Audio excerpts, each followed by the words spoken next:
I used to walk through that small park in Vermont without thinking about it. Just a shortcut between the grocery store and my apartment. Nothing special, just a few old benches, a narrow path, and a quiet stretch of maple trees that caught the late afternoon light. But everything changed the day I noticed a woman sitting alone on the far bench, looking not at the trees, but through them. There was something in the way she waited, something tired, almost resigned, that made me slow down without realizing why. Over the next week, I saw her every time I passed through. Same bench, same posture, same distant stare toward a point on the path where nothing ever happened. She didn't look lost. She looked like someone who already knew what was coming and could only sit there and let it arrive. I told myself to ignore it. People have their reasons. But there was a weight around her, a quiet heaviness that made the air feel colder whenever I walked by. Then one afternoon she looked up at me, not with surprise, more like recognition, as if she'd been expecting me. She raised her hand slightly, a slow, uncertain gesture, and asked if I could spare a moment. Her voice was steady, but her eyes held something I didn't understand, something old. I sat down beside her, unsure why. She didn't thank me or start with small talk. Instead, she asked a question that made my skin prickle. Do you ever think about the moments you wish you could live again? Not to change them, just to finally see them clearly? I didn't know what to say.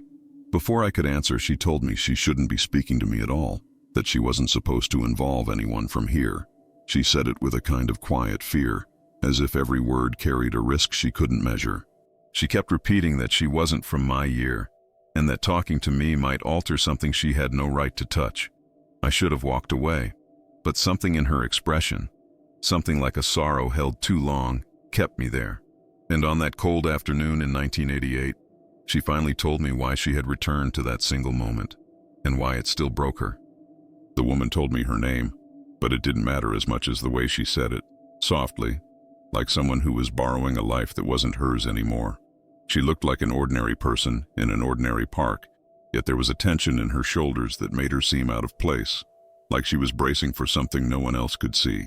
She kept her hands folded tightly, as if holding on to a memory she was afraid would slip away if she loosened her grip.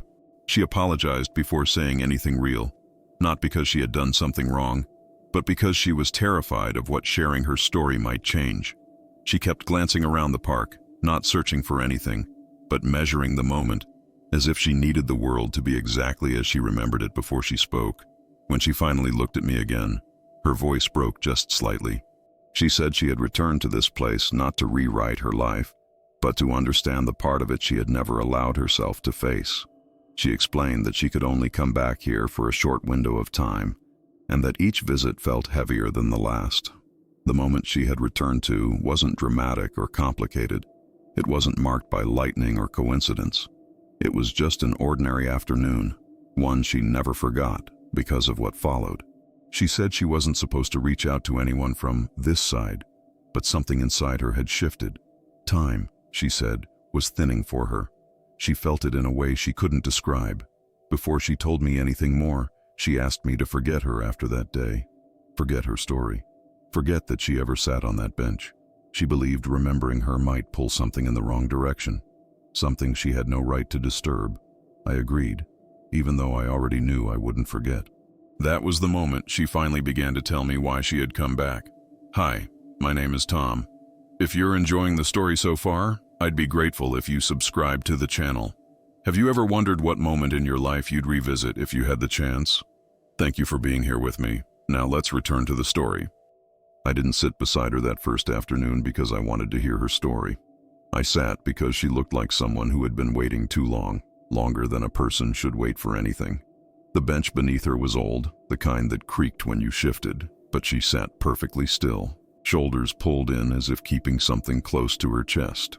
I remember the way she watched the path, not for a person or a dog or a familiar face, but for the moment itself, as if it might return to her if she stared hard enough.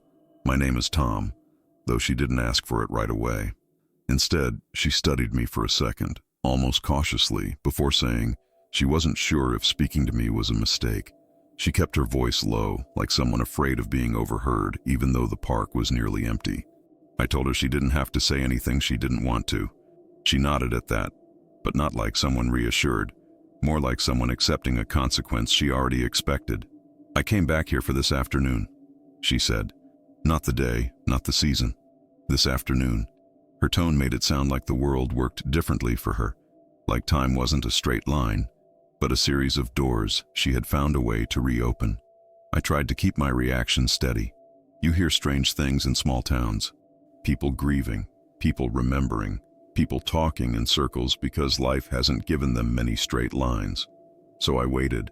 Maybe she could see I wasn't judging her, or maybe she was just too tired to stop. She told me that she wasn't from my year, that her real life was ahead, not behind. She didn't say the number, but there was a heaviness in her voice that made it obvious she missed that future, even though she seemed terrified of it. She rubbed her hands together as if warming them, but the evening wasn't cold. "There's a moment I didn't understand," she said. "One I've lived with for longer than I can explain. I thought if I came back here, if I sat where I once was, I might finally see it clearly." Her eyes drifted to the path again, to the exact spot her attention never left. I followed her gaze, expecting, I don't know, something unusual, something out of place. But it was just a path. Just grass, just trees, just a jogger passing in the distance. Nothing special, nothing that could change a life. But she spoke like something had. I asked her gently what made that moment so important. She hesitated, pressing her lips together the way people do when they're about to confess something that never stopped hurting. "Because afterward," she said quietly, "everything in my life blurred. I couldn't see the days clearly anymore. I couldn't remember what mattered, not until it was too late." I didn't push her. I didn't have to. She kept talking like someone who had held her words for years and suddenly found the strength to let them go. "I'm not here to fix anything," she said. "I can't.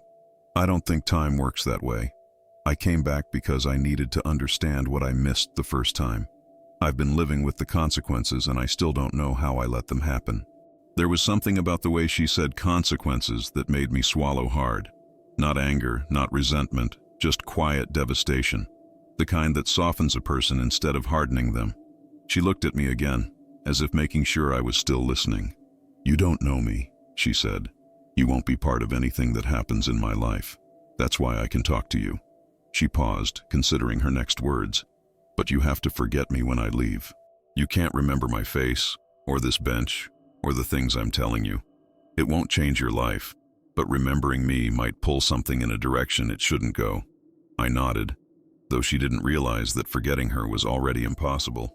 She closed her eyes for a moment, gathering courage, and when she opened them, she finally began telling me what had brought her back to that single, ordinary afternoon, one that she said had broken her life in ways she still couldn't fully comprehend. She didn't start with the moment itself. Instead, she told me about the pieces around it, the fragile corners of her life that led her there. She said she used to walk through this same park almost every afternoon, usually after work, usually tired but grateful for a quiet place to breathe. Back then, she was a single mother trying to keep things steady, trying to be present, trying to give her daughter the kind of life she never had growing up. "I thought I was doing fine," she murmured. "You don't always notice the cracks until something slips through." Her daughter had been 13, bright, restless, and always pushing the edges of every rule. She felt everything too strongly, the woman said with a faint smile, one filled with warmth and regret at the same time. I used to tell her that it was a good thing, that strong feelings meant she cared about the world. The smile faded. I didn't realize she needed me to care back in the same way. I kept my hands folded, afraid to interrupt whatever allowed her to keep speaking. The park around us stayed quiet, just the soft hum of wind stirring the branches. It felt like we were sitting between two versions of the same afternoon, hers and the one she had come back to. She finally told me the part she had returned to relive. It was simple, ordinary. An afternoon where her daughter had argued with her at home, stormed out, and sent one final message that the woman didn't read until much later. She'd been sitting here, on this exact bench, trying to calm down after the argument. "I thought I was giving her space," she whispered. "You hear people say that's what teenagers need. Space." She rubbed her palms on her jeans as if trying to wipe off something that wouldn't go away. I didn't know what kind of space she already felt trapped in.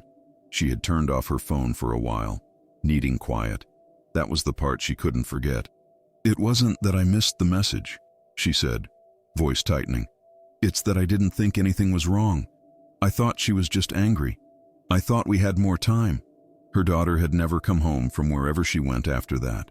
It took hours before the woman realized something was wrong. Hours that she could never take back.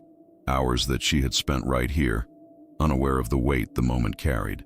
I didn't know what to say.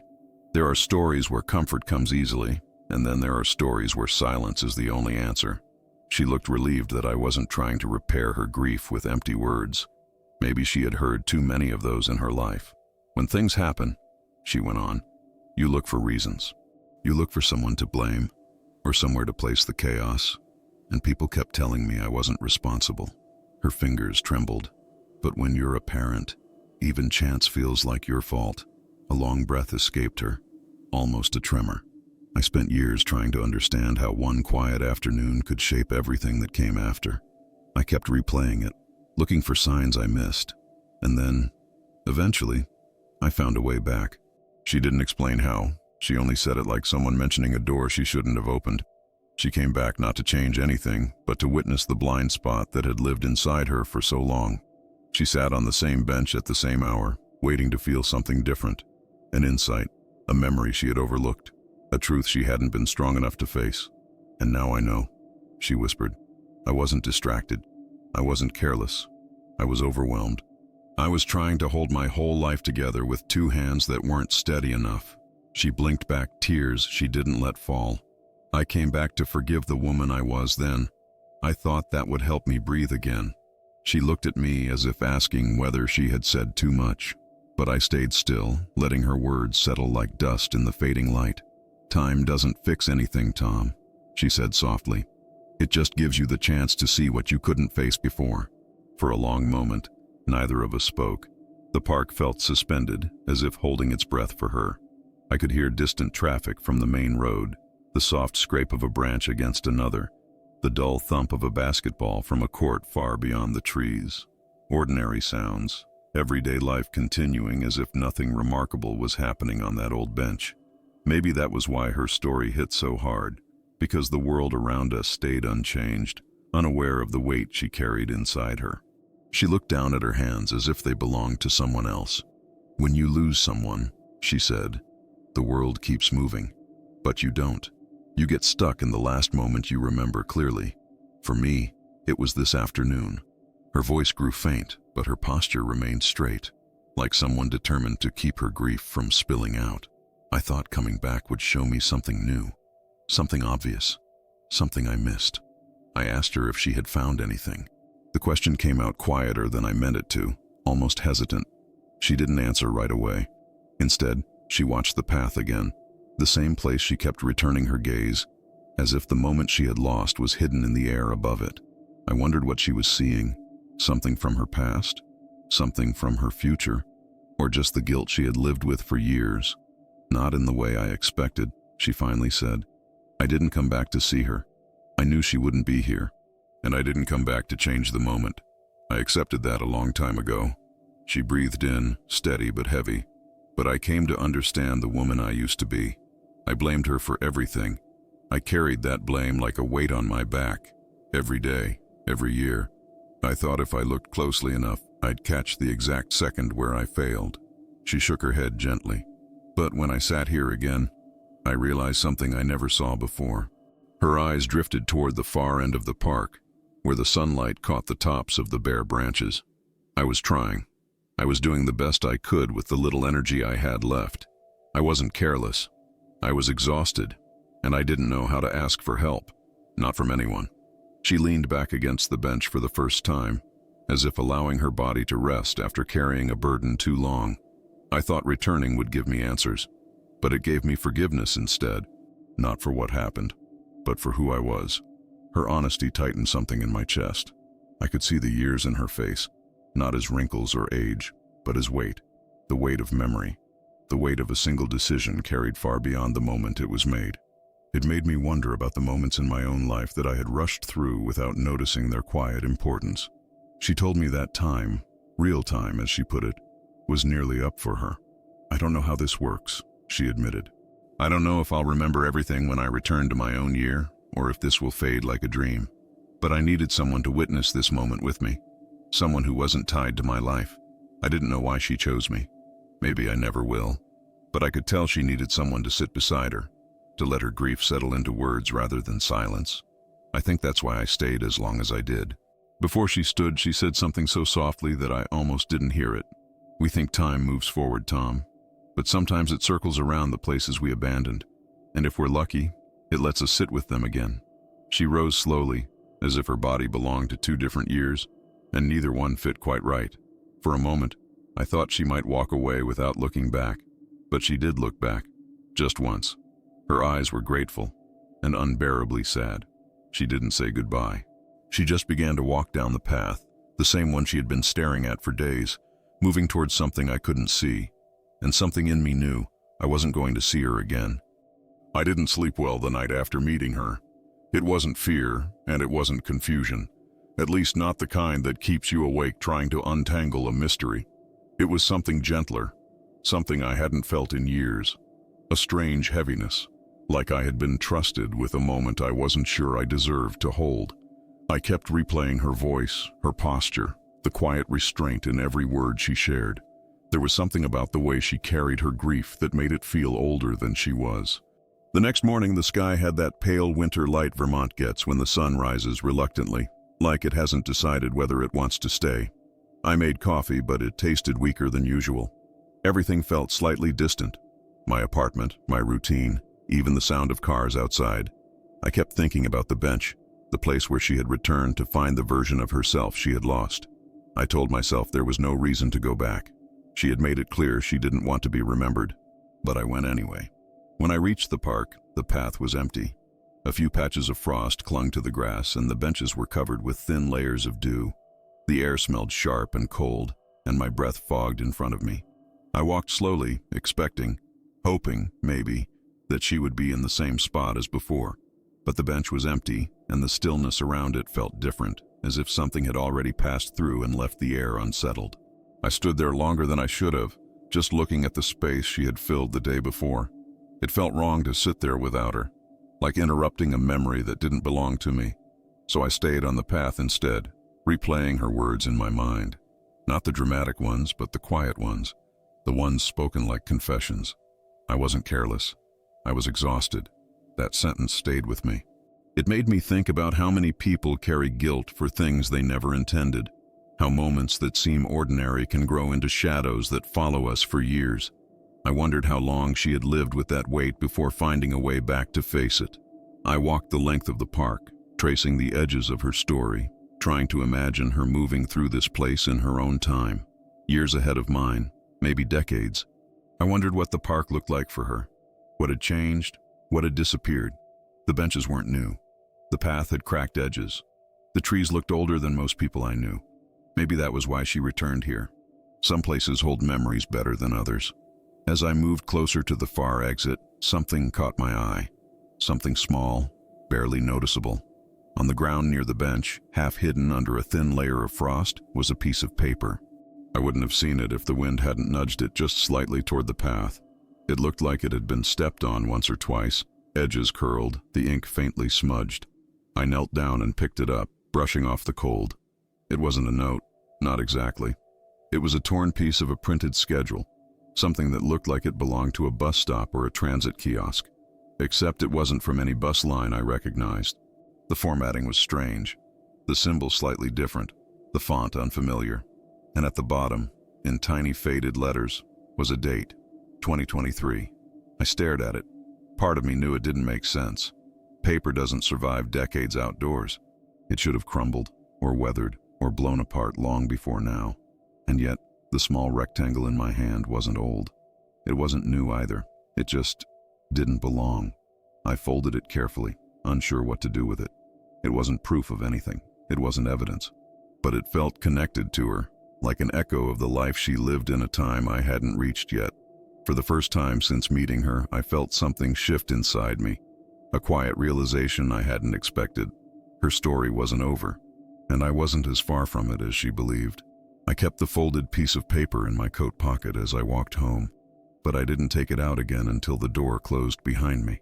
Even then, I placed it on the kitchen table and stood over it for a long time, not touching it. I wasn't sure why. Maybe I thought it would disappear, or that it should. Maybe I needed to give myself permission to believe it was real.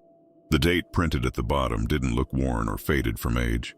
It looked faded in the way ink fades after being handled too much, or after spending time in someone's pocket. And the more I stared at it, the more it unsettled me. Not because of what it proved, but because of what it suggested. She had been here. That part was certain. But she had brought something with her from a year I hadn't reached yet. Something ordinary. Something that shouldn't still exist. I tried to tell myself there were other explanations. Maybe it blew here from somewhere else. Maybe someone dropped it. Maybe it belonged to a visitor. But every theory felt thin, stretched in a way my mind instinctively rejected. It wasn't the paper that convinced me. It was the way she spoke, the way she carried herself, the quiet ache in her voice. She had lived years I hadn't seen, and she had come back for one afternoon that mattered more than the rest. I sat at the table and read the schedule again. I didn't recognize the bus line or the route numbers. I didn't recognize the codes. I didn't even recognize the logo in the corner, a minimalist design that felt too modern for anything from the 1980s. The whole thing felt like a misplaced page from a life I wasn't supposed to see yet. I folded it again and slipped it into a drawer.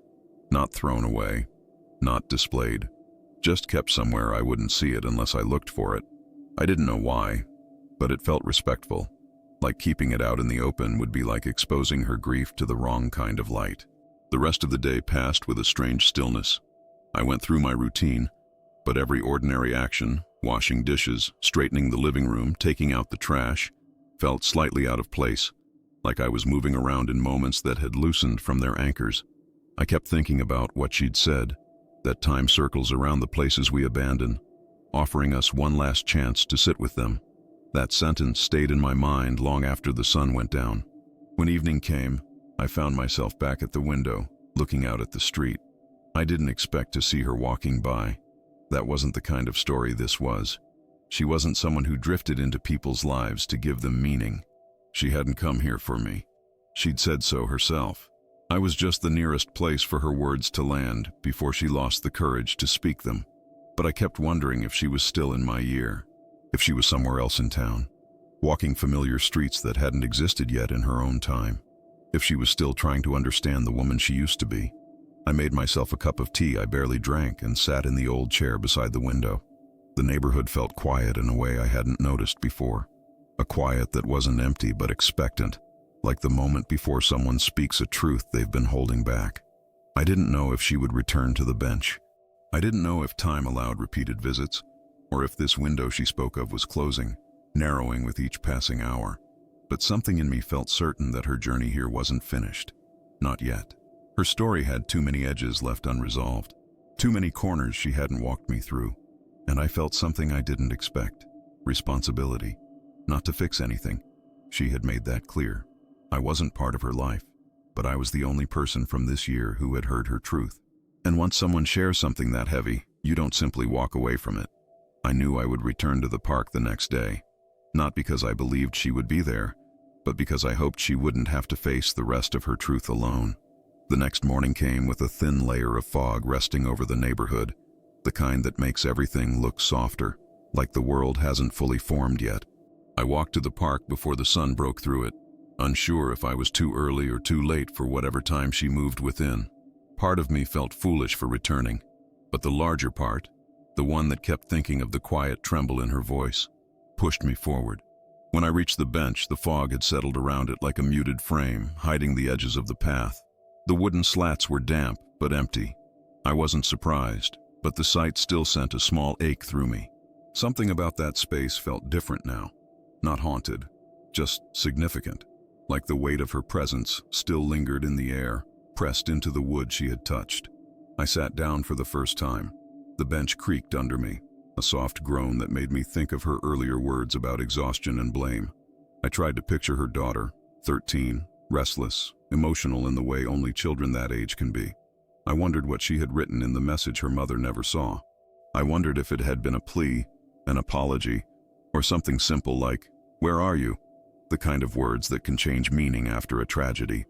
The fog thinned slowly as the morning warmed, revealing more of the path. A few people walked dogs. A jogger passed by. Life moved the way it always had, yet I found myself scanning each face, half expecting to see her walking toward me. Not because I believed she'd appear, but because some part of me wasn't ready for her story to end. I pulled the folded bus schedule from my coat pocket, feeling the edges as if confirming it was still real. I didn't open it. I just held it, the weight of it too light for what it represented. If she had returned from the future, if that paper had traveled with her, then the rules of time weren't as firm as I had always believed. They weren't broken exactly, just not as strict. Beside me, the bench remained cold. I could almost imagine her sitting there again, shoulders drawn in, hands clasped tightly, revisiting the moment she wished she had lived with more awareness. I tried to imagine what she saw when she returned here. Did the world look familiar, foreign? Did people wear clothes she recognized? Or did she feel like a misplaced memory wandering through someone else's life? I don't know how long I sat there before something subtle made me look up. It wasn't a sound. It wasn't movement. It was a feeling, like a shift in the air, a quiet stirring against the normal rhythm of the morning. And then I saw her, not walking toward me, just appearing from around the bend of the path, moving slowly, almost cautiously. She looked different this time, tired in a deeper way, like her journey here had cost her something she couldn't get back. Her eyes scanned the bench, and when she saw me sitting there, she paused, uncertainty flickering across her face. I stood, unsure whether I should approach or give her space. She lifted her hand slightly, the same hesitant gesture she'd used the first day we met. "You came back," she said softly. "I wasn't sure if I should," I replied. She stepped closer, her breath visible in the cool air. "You shouldn't have, but I'm glad you did." There was no accusation in her tone, only gratitude mixed with something heavier, maybe fear, maybe resignation. She sat down slowly, leaving a small space between us. "I don't have much time left," she said, not looking at me, but at the path in front of us. "Something is closing. I can feel it. This place, this window, it's fading." I didn't understand what that meant, but I didn't interrupt. She exhaled through her nose, her breath trembling slightly. "I didn't come back today to relive the moment again. I came back because there's something I still haven't said, something I can't carry with me anymore." Her hands clasped tightly together, knuckles pale. Her voice dropped lower. "And because after today, I won't be able to return here again." There was no drama in her words, no spectacle, just truth. Quiet, inevitable truth. And I realized then, whatever she had to tell me next was the reason she had crossed years to sit on this old bench. She didn't rush into whatever she needed to say. Instead, she watched the path in front of us, the way people watch a road they've walked too many times, knowing its cracks, knowing its turns, knowing the moment where everything had once gone wrong. Her hands tightened in her lap, pressing against each other so hard her knuckles turned white.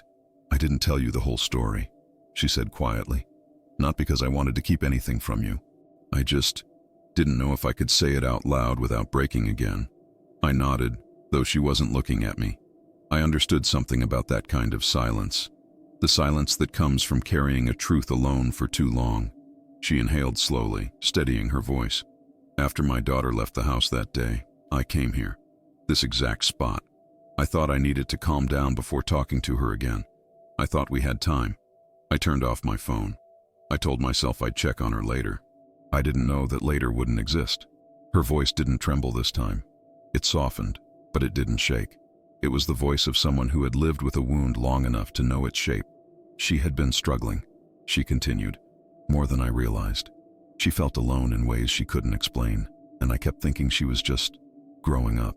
I didn't see how much she needed me to see her. Not as a problem, not as a responsibility, just as a person. My person." A small breeze moved through the trees, scattering a few dried leaves across the path. The world around us looked unchanged, but the space between us felt heavier, filled with a truth she had carried for decades. "When the police called," she said, "I was sitting right here, right on this bench. I didn't answer the first time. I thought it was another parent from school. When I finally called back, everything I thought I understood about my life collapsed." Her eyes stayed fixed on the ground. "The thing I came back to relive wasn't the argument. It wasn't the silence between us. It was the moment after I opened her message. It was short, just a few words. Words I didn't see until hours later. She wrote, I need you. I felt something tighten in my chest. A sentence so small shouldn't carry that much pain, but it did. It held the weight of everything she had lost. She let out a long, uneven breath. I spent years asking myself why I didn't see it sooner, why I didn't feel it sooner. I blamed myself for not reading those 3 words when they might have mattered. And when I found a way to come back, I thought I would finally understand the moment that broke us.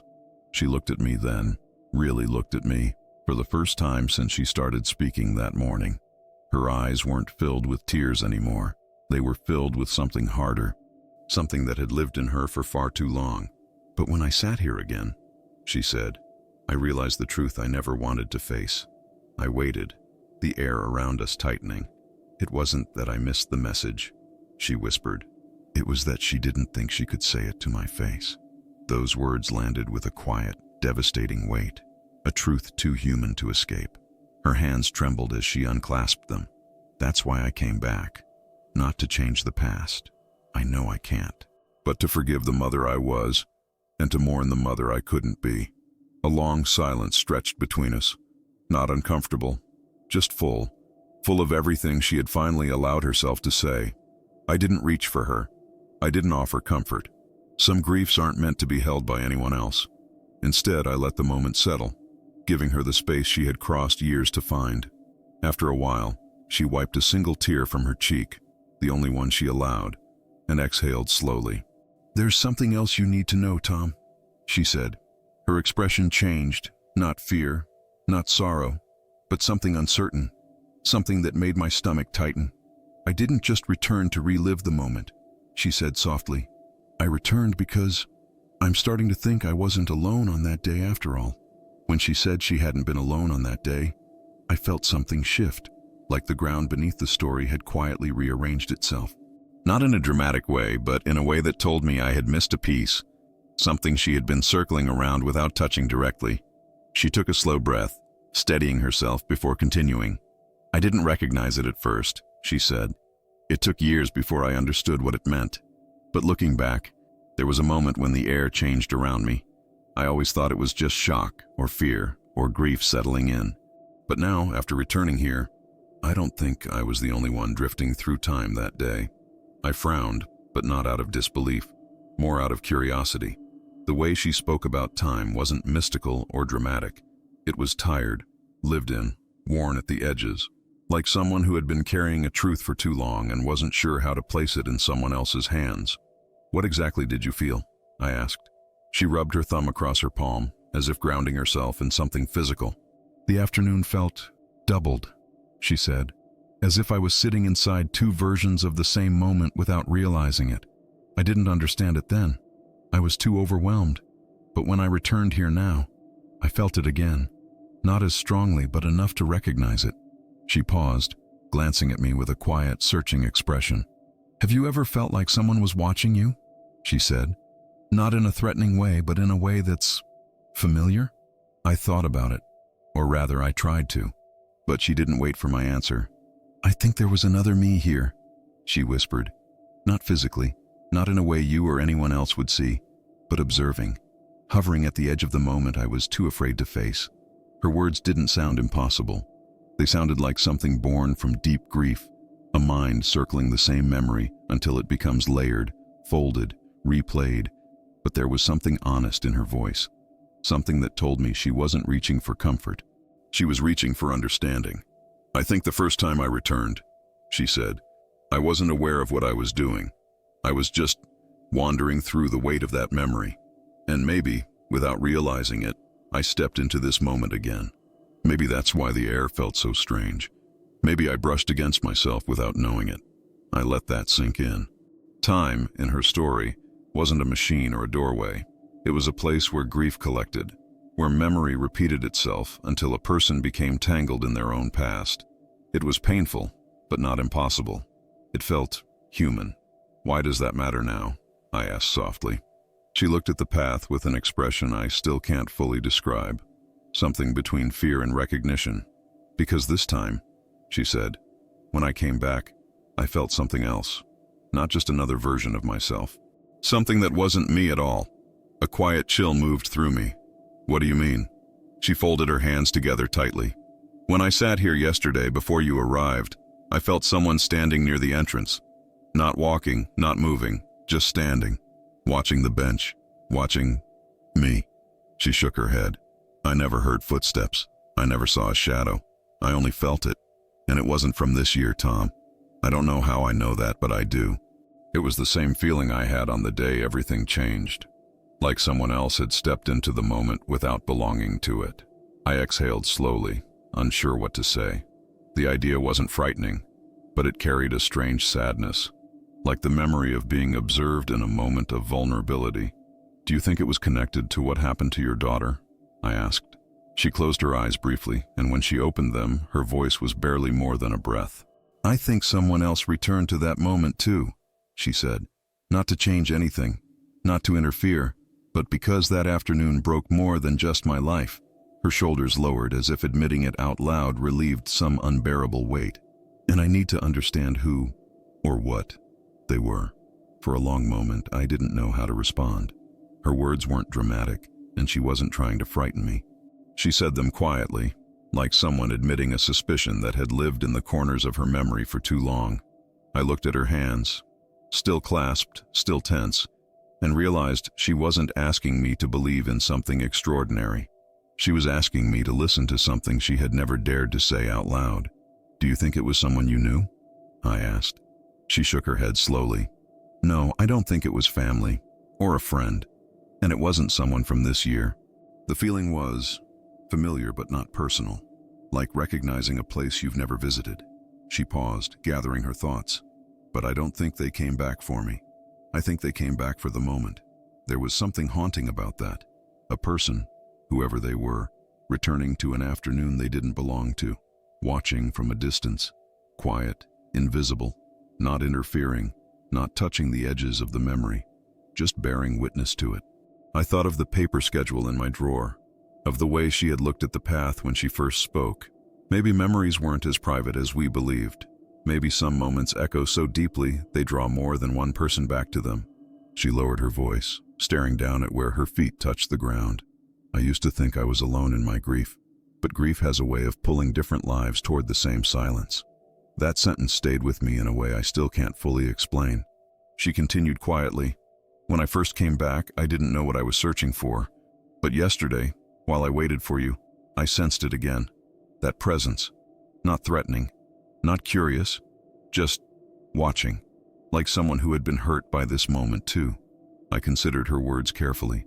Are you saying you think someone else experienced that same afternoon? That it broke something in their life as well? She nodded. I don't know how. I don't know why. But grief doesn't belong to just one person. We forget that sometimes. Her voice cracked slightly, but she steadied it with a slow inhale. I've lived most of my life alone with this guilt, she said. But if someone else came back to this moment, then maybe this afternoon didn't just change me. Maybe it changed something larger, something I never saw. Or maybe someone else loved her. Not the way I did, not as a mother, but someone she crossed paths with. Someone whose life she touched without me knowing. Her eyes drifted toward the far edge of the park, toward a cluster of trees half lit by the thinning fog. I've wondered for years if I failed her alone. But what if there was another story unfolding that day? Another person who felt the shock of losing her, even if they never said her name. It was a heartbreaking thought. 2 lives, maybe more, bound by the same unspoken moment. 2 separate people drawn back to an afternoon that had fractured something in both of them. Have you ever found anything from them? I asked. A sign? A message? Something left behind? She shook her head. Nothing clear, nothing I could hold. Just that feeling, that change in the air, like time had stretched thin for someone else too. Her voice softened. But I think I know what they returned to see. I waited. She looked at me with eyes full of a quiet, devastating certainty. They came back to see me, she whispered. Not because of who I am, but because of who I failed to be. Her words sat between us, heavy and fragile. And I think, she added, that whoever they were, they might still be here, in your year, trying to understand the moment that broke them too. A soft breeze moved through the park then, rustling the branches with a faint, brittle sound. I looked around instinctively, scanning the edges of the path, The open stretches of grass, the silent benches. Nothing looked unusual. Nothing looked out of place. But for the first time I felt it, a subtle pull in the air, like a memory brushing against the present, a quiet reminder that we weren't alone in this moment after all. I didn't return to the park the next day because I expected answers. I returned because silence bothered me more now. The idea that someone else, someone I didn't know, someone possibly from another time, might be moving quietly around the edges of the same moment unsettled something inside me. Not fear, not danger, just the awareness that grief leaves echoes, and some echoes travel farther than we imagine. The morning was clearer than the last, the fog lifting early and leaving the air crisp. I walked the familiar path, scanning without meaning to, each bench, each corner of the trail, each spot where someone might pause. The feeling from yesterday lingered, a kind of awareness settling against the back of my mind. I wasn't looking for her. I was looking for something I couldn't name. When I reached the bench, she was already there. Her posture was different this time, less guarded, less folded into herself. She looked like she had spent the night standing at the doorway of a truth she wasn't ready to enter. When she looked up and saw me, there wasn't surprise, just a quiet acceptance, as if part of her expected I'd come back. "You shouldn't be here," she said softly. "You said that before." "And I meant it before," she replied, but her voice didn't carry the same firmness. "This moment isn't yours." I sat at the far edge of the bench anyway. She didn't stop me. For a while, neither of us spoke. The park was alive with morning activity, distant laughter from children walking to school, the rhythmic thump of someone jogging, the rustle of wind against the branches. But between us, the silence felt heavy and fragile. She finally broke it. "When I sensed that presence, the one that didn't belong to this year, I tried to tell myself it was my mind playing tricks on me." She brushed a strand of hair behind her ear. "But I've lived with this grief too long to mistake it for imagination." "What do you think it was?" I asked. She inhaled deeply, her breath steady but heavy. "Someone whose life crossed hers in a way I never saw." She paused. Someone still trying to understand what they lost that day. The idea tugged at me, but not in a frightening way. More like a story unfolding in the background of her life, one she was finally willing to see. "Maybe a friend," I suggested. "A classmate, someone she knew from school." She shook her head. "No, that wasn't the feeling. It wasn't personal. It was connected to the moment, not to her." She glanced toward the path, like someone who had come to witness what broke them, not who. The distinction sent a quiet chill through me. A moment can break more than one person. Sometimes entire lives hinge on things we never see. Her voice softened.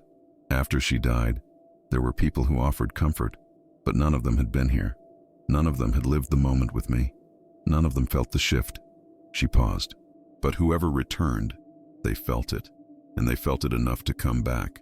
I looked at the path again, imagining an invisible presence standing at the edge, observing, uncertain, quiet, hurting, maybe watching the mother who never saw the message, maybe watching the moment unravel without being able to change it. The thought was heartbreaking. "Have you tried looking for them?" I asked. She gave a faint, tired laugh. "How do you look for someone who may not exist in this time? How do you search for a presence without a face?" She had a point. Whatever she'd sensed wasn't a person in the ordinary sense. It was a trace, an impression, something left behind by a wound large enough to echo through years. Then her expression changed, subtle but unmistakable. A shift, like a memory resurfacing. "There was something else," she said quietly. "Something I didn't tell you yet." She slid her hand into the pocket of her coat and pulled out a folded piece of paper. Carefully, almost reverently, she opened it and held it between us. It wasn't the bus schedule I had found the day before. It was a torn scrap of a handwritten note. The ink was smudged but legible enough to read a single sentence. "I should have been there." The handwriting wasn't hers. Her fingers trembled as she held it. "I found this on the bench," she whispered. "Yesterday, before you arrived." I stared at the note, and a quiet certainty settled over me. Whoever had returned to that moment wasn't just revisiting the past. They were grieving it too. I didn't touch the note at first. I didn't have to. The words were simple, but they carried the weight of a life cracked open along the same fault line as hers. "I should have been there." It wasn't the kind of sentence someone leaves behind casually. It was the kind a person writes when a truth has eaten away at them for years, shaping their thoughts, shaping their sleep, shaping the way they walk through ordinary days. "Who do you think wrote it?" I asked quietly. She shook her head. "I don't know. And the more I think about it, the more I'm not sure I want to know." She folded the note carefully, as if it were fragile, then pressed it between her palms. "If someone came back here, it wasn't for me. It was for themselves. And I don't want to turn their grief into another mystery." Her words made sense, but I could see the unease beneath them. Whatever presence she had felt wasn't imaginary. It wasn't symbolic. It was a person, somewhere, sometime, returning to the same wound she had spent years trying to forgive. She turned the folded note over in her hands. "There's something familiar about the handwriting," she admitted. "Not personal, not someone I knew, but the way the letters lean, the hesitation in certain strokes. It feels like someone writing through pain." I nodded. She didn't need validation, but she needed someone to hold the moment steady. "What will you do with it?" I asked. "I'm not sure," she replied. "Part of me wants to leave it here, where it belongs. Another part wants to take it with me, so it doesn't stay lost again." Her voice carried that last word, again, with a softness that made my chest tighten. The morning light shifted, falling across the path in thin, muted stripes. A few people passed by, but none of them looked at us. None of them saw the heaviness sitting between us. To them, we were just two people on a bench, wounded by something invisible. After a while, she spoke again. "There's something I haven't told you yet, something I realized last night." She paused, steadying her breath. "When my daughter left the house that day, she wasn't angry. Not really. She was scared." I looked at her, waiting. She had been keeping something from me, something she didn't know how to say. And when she sent the message, the one I didn't read, it wasn't a plea for attention. It was trust. Trust that I would understand her even when she couldn't explain herself. Her voice wavered only slightly. "I've spent years wondering how I failed her. But last night I realized something else, something I didn't see before." She looked at me then, her expression full of a quiet, devastating clarity. She went looking for someone she trusted, someone who made her feel safe, and that person wasn't me. The honesty of those words settled like a cold wind through the park. "I was her mother," she whispered, "but that day, she reached out to someone else." I felt the weight of that so deeply it stilled me. "Do you think it was the same person who came back?" I asked gently. Her fingers tightened around the note. "I don't know, but if they were connected to her, even in a small way, then they must have carried this moment with them for the rest of their life." We sat in silence then, the kind that doesn't demand anything. Eventually, she continued. "When I first returned here, I thought I came back to see my daughter more clearly, to understand her pain. But now, I think I came back to see myself clearly, to understand the mother I was, the one who couldn't see how deeply she needed someone." Her gaze drifted to the trees, their branches shifting softly in the wind. "And maybe," she added, "I came back to understand the mother I still am, even after all these years." She placed the folded note beside her, resting it gently on the bench between us. "This belongs to the moment," she said, "not to me." Something in her posture loosened, just slightly, like a knot untangling in her chest. And in that quiet, I felt it again, that strange awareness at the edge of the morning, a subtle stirring, a quiet presence not seen, but sensed, the feeling that someone else was standing just beyond our moment, watching, remembering, grieving too. I didn't see anyone standing near the trees. No shadows out of place, no figures in the fog, no signs that another visitor from some distant year was sharing the moment with us. But the awareness lingered, subtle, quiet, almost cautious, like a thought half formed in the back of my mind. It wasn't threatening. It wasn't even unsettling. It was just present. And somehow that made everything she said feel more real. She kept her eyes on the path, but her posture shifted slightly, as if she felt it too. "It's strange," she murmured. "The more I sit here, the more I realize how many lives must have brushed against this moment. Not just mine, not just hers." Her breath steadied. "Maybe the past doesn't stay still. Maybe it carries everyone who was wounded by it." She fell quiet then, letting the thought breathe. I wanted to ask her who she believed the note belonged to, if she thought it came from someone who loved her daughter or someone who blamed themselves. or someone who simply witnessed the moment unravel. But I didn't. Some questions sound heavier when spoken aloud. She finally turned to me, her expression gentler than before. "Time has been strange for me since she died," she said. Not in a magical way, not in a dramatic way, just strange. She touched her chest lightly. "There were years when I felt like I was still sitting here, waiting for a phone call that wouldn't come. And there were years when I felt like I was running ahead of myself, trying to escape something that kept catching up." Her voice lowered. "Returning here made me realize something I didn't understand then. Grief doesn't move forward. It circles. It revisits. It returns to the same bench, the same path, the same unanswered message." She paused, her gaze softening. "And maybe that's why I'm not the only one who came back." I followed her eyes to the space near the entrance, the same place she had mentioned before. Nothing moved there, but the stillness felt different, like a memory brushing past the present. Not fully here, not fully gone. "You said you felt them before," I said. "On the day everything happened." She nodded. I didn't realize it at the time. But in the hours after I read her message, when I sat here sobbing, there was a moment when I felt something, like someone was standing close by, watching over me, not out of pity, but out of heartbreak. Her fingers tightened around the bench. I thought it was a parent instinct, or shock, or the mind protecting itself. But now, after feeling it again, I think it was real. Someone else was grieving her too. The wind moved softly across the park, stirring the leaves at our feet. The air felt colder, but not harsh. More like the quiet reminder of a winter that never fully leaves. "What do you think they wanted?" I asked. She looked thoughtful for a long moment. "Understanding," she said at last. "Closure, maybe. Or forgiveness. Or just the truth." She swallowed. "People disappear from our lives without explanation. Sometimes we don't even realize the role we played in their sadness. And sometimes they don't get the chance to say the words they needed to say." Her eyes drifted to the folded note resting on the wood. Whoever wrote that was carrying something heavy enough to bring them back here. I wondered about the person behind those words. Someone older now, perhaps. Someone who lived decades shaped by a single afternoon. Someone who woke up carrying a guilt that was never theirs to hold. Someone who believed they failed her, even though they may have been just another fragile part of her world. "Maybe they cared about her," I said quietly. "In a way you didn't know." She absorbed that, her eyes softening with a kind of bittersweet understanding. "Maybe," she whispered. "Or maybe they simply saw her pain more clearly than I did." The honesty in her voice held no bitterness, only regret and an exhausted acceptance.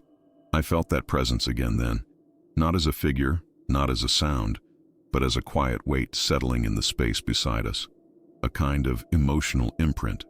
As if someone else had stood here once, looking at this same bench, holding the same grief. She noticed it too. Her breath caught just slightly. "It's close," she murmured. I didn't know who it was. I didn't know when they were from. I didn't know what they hoped to find. But I knew one thing. We were sharing this moment with someone who had been broken by it just as deeply. Someone whose story was entwined with hers in a way neither of them ever understood. And I sensed, in that fragile quiet, that we were getting closer to the truth. The next day, I woke earlier than usual, long before the sun had lifted itself over the rooftops. I didn't feel rested, but I felt pulled, gently, insistently, toward the park. Not out of curiosity anymore, and not out of a desire for answers. Something deeper was guiding me, something like responsibility. A quiet understanding that the moment she kept returning to was reaching its final thread. I walked through the cold morning air, the streets still empty, the frost decorating the sidewalks in thin white veins. The world looked unfinished, as if the day had not yet decided the shape it would take, and I couldn't shake the thought that maybe time felt the same way for her, half-formed, fragile, unsettled. When I reached the park, the light was pale and stretched thin across the grass. The bench for the first time was not empty, and not only because she was there. She sat in her usual place, shoulders drawn inward, but beside her lay the folded scrap of paper with the same sentence written in an unfamiliar hand. I should have been there. It hadn't blown away. It hadn't weathered. It simply remained, as if the moment was holding on to every piece of itself. She looked up when she heard my steps, and I saw something new in her eyes. Not fear, not regret. Something quieter, like acceptance settling into its final shape. "You came back again," she said softly. "So did you," I replied. She let out a small breath that might have been a laugh. "I didn't have a choice. I can feel the window closing. This may be my last time here." Her words settled heavily between us. I sat down at the far end of the bench, careful not to disturb the fragile stillness surrounding her. "What happens when the window closes?" I asked. She shook her head. "I don't know. I only know that once it does, I won't return to this moment again. I'll have to carry whatever truth I find with me, wherever I go back to." She looked down at the folded note. "I think this belongs to the person who came back. Whoever they are, they must have felt as lost as I did." A long, slow silence followed. She turned toward me, her voice gentler than before. "Tom, yesterday, after you left, I stayed here for a long time. I watched the light move through the trees. I listened to every sound, trying to feel the moment the same way I did the day she died. I wanted to understand why it keeps pulling me back. I waited, sensing that she was gathering something deeply rooted inside her. I realized something," she said. "Something important. Something that may be the only answer I've been searching for." Her eyes glistened, not with tears, but with a clarity she hadn't shown before. "I came back because this moment didn't just break my life. It broke hers, and I blamed myself for missing her message. But the truth is," she paused, her breath trembling slightly, "she wasn't sending it to ask for help. She was sending it because she believed she was a burden. She didn't want to disrupt my life anymore." Her voice tightened, and that belief didn't come from one afternoon. It came from years of her feeling small next to me. The honesty in her confession shook something inside me, not because it was dramatic, but because it was painfully human. "I didn't return to change the past," she continued. "I returned to understand it, to see the mother I was, not the monster I imagined myself to be. I was flawed. I was overwhelmed. I made mistakes. But I wasn't cruel. I loved her, and she didn't know how to say she needed me." She closed her eyes, letting the truth settle. "When I came back, I wasn't looking for her. Not really. I was looking for myself." The bench creaked softly as she shifted. The morning air thickened with emotion. "And I think," she whispered, "that whoever else returned to this moment was doing the same thing, searching for the piece of themselves they lost that day." Her gaze drifted to the path. If they loved her, whether as a friend, a classmate, or simply someone who cared, they might have carried the same guilt I did, and maybe time gave them the same chance it gave me, to sit with the moment, to understand it, to forgive themselves. A faint breeze touched the back of my neck, and I felt it again, that unseen presence lingering at the edges of the morning. She exhaled slowly, almost peacefully. "I'm ready now," she said. She didn't explain what she meant, but I knew. The truth she had been searching for all these years was finally settling into place. She didn't speak for a while after saying she was ready. She just watched the path as the morning brightened, her posture calmer than I had ever seen it. Not relieved, not free of grief, but settled somehow, as if something heavy inside her had finally found its place. "I wish I could show you the version of myself I was back then," she murmured. "The mother who tried so hard, even when she was running on empty. The woman who believed she had more time. The person who didn't know how to hold her daughter's pain because she hadn't learned how to hold her own." Her voice softened. "I think I came back here to meet her, to forgive her." I didn't respond. I felt like anything I said would be too loud for the fragile truth she was shaping. She continued, "When you carry a moment for decades, it starts to change shape. It becomes heavier in some parts, lighter in others, but it never leaves you. And when you finally step back into that moment, you don't find the answers you expected. You find the answers you needed." Her fingers brushed the edge of the bench. "Yesterday I looked around this park and realized I'm not the only one who broke here." She glanced at the folded note again. "And I think I know who wrote that." The stillness around us deepened. A quiet pause settled into her lungs before she spoke again. "My daughter had a friend," she said softly. "Not someone I knew well, not someone she brought home often, but she talked about him sometimes. Said he understood things in a way other people her age didn't." She hesitated. I never paid attention. I was too busy, too tired. Her gaze drifted toward the open stretch of path. "I remember seeing him once, after After everything happened. Her breath caught. He looked shattered. I didn't understand why at the time. I thought he was just being polite. But years later, when her teacher told me how close they had become, it made sense. He lost her too. A lump formed in my throat. Do you think he blamed himself? I asked. She nodded slowly. Of course he did. Grief looks for places to land. And when it can't find any, it settles on the person least prepared to hold it. She pressed her hands together. If he thought he should have been there, if he believed he failed her in some way, then maybe he carried that guilt into adulthood. Maybe he lived with the same unspoken questions I did. And maybe, just maybe, time allowed him the same chance it gave me. She looked at me then, her expression soft and unbearably human. A chance to return here, not to change anything, but to finally understand what broke him too. The presence at the edge of the morning, subtle, quiet, seemed to pulse gently, as if acknowledging her words.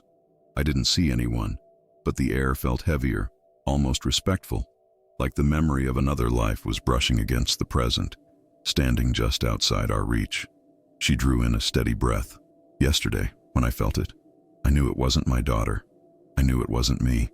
It was someone older. Someone who had lived many years with a wound he never spoke of. She swallowed. The kind of wound a young heart carries silently because it doesn't know how to ask for help. A long pause followed. And maybe, she whispered, he came here to say goodbye. Those words settled into me like a quiet ache. The more she spoke, the clearer the truth became. This moment wasn't just a place she had been returning to. It was a place where someone else's life had bent, cracked, or folded. A shared wound, a shared silence, a shared afternoon that none of them had truly left. She rested her hand on the bench, fingers tracing the grain of the wood. I used to think time was cruel, she said, but now I see it differently. Sometimes it lets us walk back to the places where we broke, so we can finally understand how to carry what came after. Her eyes shimmered, not with tears, but with something quieter. Acceptance. I think he found what he came for, she added. And now, so have I. The breeze that passed then felt like a closing door. Soft, inevitable, final. And I realized something. Whatever happened next, her story was nearing its end.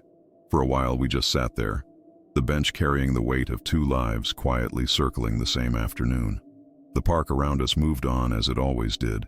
Children laughing in the distance, someone walking their dog, a cyclist passing by with a soft whir of tires. Ordinary sounds, familiar moments. Yet the space around us felt suspended, like the moment was holding its breath. She exhaled slowly, as if bracing herself for the last truth she needed to share. I thought coming back here would give me clarity, she said, but what I found instead was understanding and forgiveness. She paused, not for what happened, but for the person I was. Her eyes drifted across the path, following a memory only she could see. I used to punish myself for years, she whispered.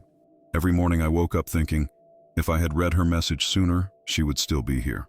But that's not the truth. The truth is, she was hurting long before that day, and I didn't know how to see it. Not because I didn't care, but because I didn't know how to look. She drew in a shaky breath. I thought coming back to this moment would let me fix something, but time doesn't offer repairs. It offers perspective. I swallowed hard. And what perspective did it give you? She closed her eyes for a moment, letting the question settle. When she opened them again, her voice was steady. That I was human, she said. Flawed, tired, doing my best in a life that didn't always give me space to breathe. And that my daughter's pain wasn't my failure alone. It was bigger than both of us. Her words hung in the air, gentle but heavy. And the boy she trusted, she continued. He must have carried the same misunderstanding, the belief that he could have saved her, that he should have seen something I didn't. She looked down at the torn note beside her. That's why he came back, she said. Not to change anything, but to forgive the younger version of himself too. A silence settled between us, soft, solemn, full. Then she did something unexpected. She reached into her coat and pulled out a small locket. Silver, scratched, worn by fingers that had opened it too many times. She held it carefully, as if afraid it might break. This belonged to her, she whispered. I kept it for years. I thought it was the one thing I had left that still belonged to her. But I think The moment belongs to her more than anything else. She placed the locket on the bench between us. "I'm leaving it here," she said, "for the boy who returned, or for the person he became, or for whoever needs it more than I do now." I stared at the locket, the way it caught the light, the quiet way it seemed to settle into its place, a symbol of the moment's gravity, finally given back to the time it came from. "What about you?" I asked softly. "Will you ever come back again?" She shook her head. "No," she said. "I feel it closing. The window, the connection. Whatever force allowed me to stand in this moment, it's fading." Her voice softened. "And that's a good thing." She looked at me, really looked at me, with gratitude resting gently in her expression. "Thank you, Tom," she said, "for listening, for not trying to fix what can't be fixed, for sitting with a stranger in her grief. You've given me something no one else has." "What's that?" I asked. She smiled faintly. "A witness." Her words landed deeper than I expected. Then she stood, slower than before, but with a steadiness she hadn't shown in any of our previous conversations. The weight she carried was still there, but it was different, placed, acknowledged, understood. She stepped away from the bench and paused, eyes drifting to the same stretch of path she had been staring at since the first day. And for a moment I felt that presence again, quiet, unseen, lingering just beyond the frame of the morning. She felt it too, a subtle pull at the edge of her awareness. "It's time," she whispered. She didn't say goodbye. She didn't need to. She just walked down the path, the same one that had echoed through her life for decades, until her figure blurred into the soft morning light. I didn't follow. Some endings are meant to be observed from a distance. I stayed on the bench, staring at the locket and the folded note beside it. Two lives broken by the same moment, two journeys through time converging here, one truth finally understood. And in the quiet that remained after she left, I realized something simple and devastating. The moment she returned to hadn't just broken her, it had broken the ones who loved her daughter too. I stayed on that bench long after she disappeared down the path. The morning settled into its usual rhythm, but something inside it felt altered, lighter in one place, heavier in another. The locket and the folded note remained between the wooden slats like small anchors holding the moment in place. I didn't touch either of them. They weren't mine to keep. They belonged to the people who had carried that afternoon across decades, returned to it, tried to understand it, tried to forgive themselves for everything they couldn't change. For a long while, I just listened, the breeze moving through the trees, a distant car rolling over gravel, the soft scrape of leaves skipping across the pavement, ordinary sounds. Yet every one of them felt like it carried a quiet echo of the lives that had touched this place. I thought of her daughter, 13, restless, hurting in ways no one had seen clearly enough. I thought of the mother she left behind, a woman who had spent years punishing herself for a moment that was never hers to fix alone. And I thought of the boy she trusted, the one who must have carried his own guilt into adulthood, believing he should have been there when she needed someone. Maybe he came back. Maybe the note was his. Maybe this park was the one place he couldn't leave behind. Eventually I stood. The locket stayed where she had placed it. The torn note remained beside it. I felt like I was stepping out of a memory, not into a new day. Some stories don't need conclusions. Some moments don't resolve. They stay with us, unchanged. A quiet reminder of who we were and what we lost along the way. As I walked away, I realized I wouldn't forget her, no matter what she asked. Some people pass through our lives only once, but their stories follow us for the rest of our days.